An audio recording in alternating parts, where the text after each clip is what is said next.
Oh, howdy.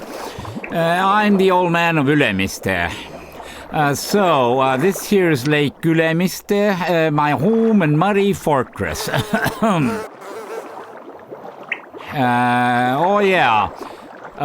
This here's Toompea Hill, where a great deal of excitement's gonna be taking place in the centuries to come. But our story starts a bit further off in Pirita River Bend, at the fortress of Iru. It was a really great spot. It had been an important settlement for a few thousand years already.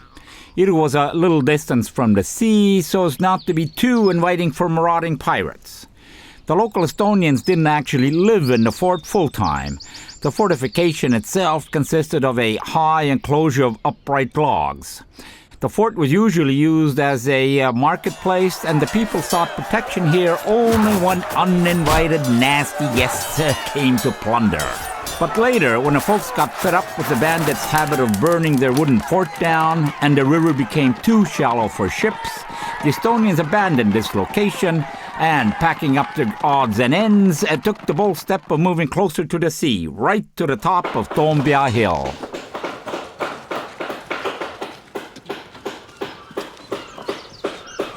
Here the Estonians built a new and much bigger wooden fortress, Lindanise. This was a very good location for a permanent home, a natural sheer limestone cliff at the edge of which a wooden wall was built, on the gently sloping side of the hill, which was much easier to attack. A stronger limestone wall was constructed. The harbor and the sea were close by, which was very convenient for developing trade. Right away, business started booming and soon encompassed the whole Baltic Sea.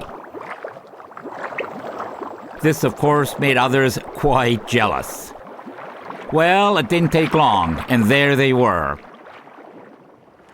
The whole of Tallinn Bay was filled, as far as the eye could see, with a mighty fleet.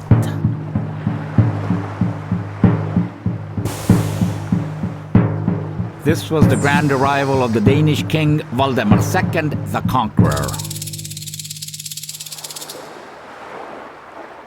The Pope had actually suggested to Valdemar that he take his Danish forces and go on a crusade to Palestine. But the king preferred to conquer pagan Estonia. A bloody battle ensued, and it looked like the Danes were about to lose. The Danish archbishop prayed to the heavens, waiting for a saving miracle. God heard his prayer and sent to the Danes from above a red flag with a white cross on it. The Estonians also looked up and couldn't believe their eyes. The sign from God rallied the Danes, and they went on to win the battle. Valdemar moved into the fortress and declared that the gift from heaven was to be Denmark's state flag. And thus it began, the long-lasting enslavement of the Estonian nation. The Danes continued to fortify Toompea.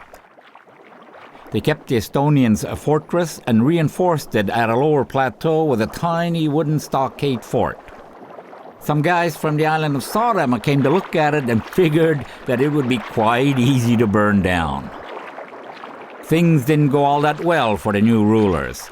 Toompea Hill seemed to be to the liking of a lot of people, and quite soon some new characters showed up. In this case, it was the warlike German paramilitary religious order, the Brethren of the Sword.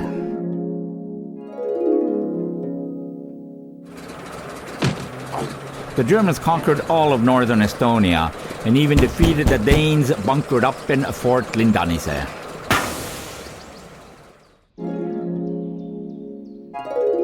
Now began the energetic building of modern fortifications, and Toompea Hill saw the construction of its first stone fortress. But barely 10 years later, the Danes, with the Pope's support, got the fort back.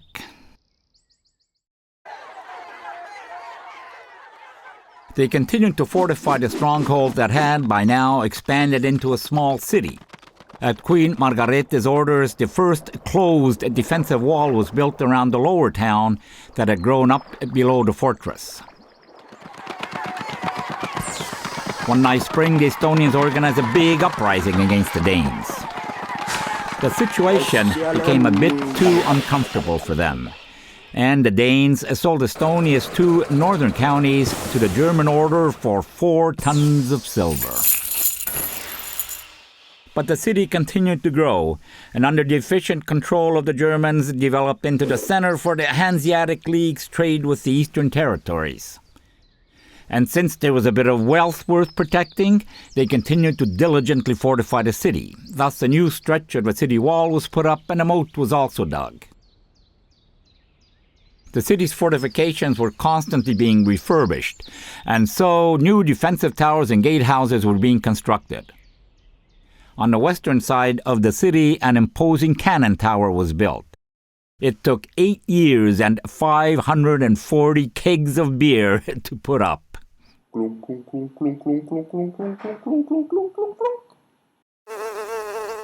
From the top of the tower, it was possible to see into the kitchen of many a city dweller, and thus the name Kikkendi-kök, a peek into the kitchen. Plus, the construction of a grandiose cannon tower, Fat Margareta, was completed. You know, I really like it here. Oh, as did the Swedes who were summoned here during the 25-year Livonian War. Along with the war, old Black Death sauntered by, who, without ceremony or mercy, took along over half of the city's population. But the war itself didn't actually do all that much damage. Nevertheless, cannons blasted a 2-oxen-sized hole into the wall of Kikkendi-kök. But this wasn't enough to capture the city, and the Swedes continued to rule it. The Hanseatic League was losing business, and ever fewer ships were pulling into Tallinn harbor. Nevertheless, the Swedes knew how to run things, and life generally improved. Even schools were established, and education was promoted. During that time of peace, the city was surrounded by grain fields and orchards. Even later, this period of Swedish rule has been regarded as the Golden Era. The citizens were content and even enjoyed their everyday life and tasks. But the threat of war was in the air, and Erik Jönsson Dahlberg, the chief architect, director, and inspector of all fortifications of the Kingdom of Sweden, arrived in Estonia. He brought a total change into the building of this city, and grand but ever-changing plans. Only about a quarter of these grandiose plans were ever completed, but a very impressive system of earthen fortifications and bastions was built around the city, the outstanding pearls of this being the Swedish, Ingrian, and Skåne bastions. But bigger construction projects were halted by the outbreak of the Great Northern War, and soon the victorious Russian Tsar Peter I arrived with his army.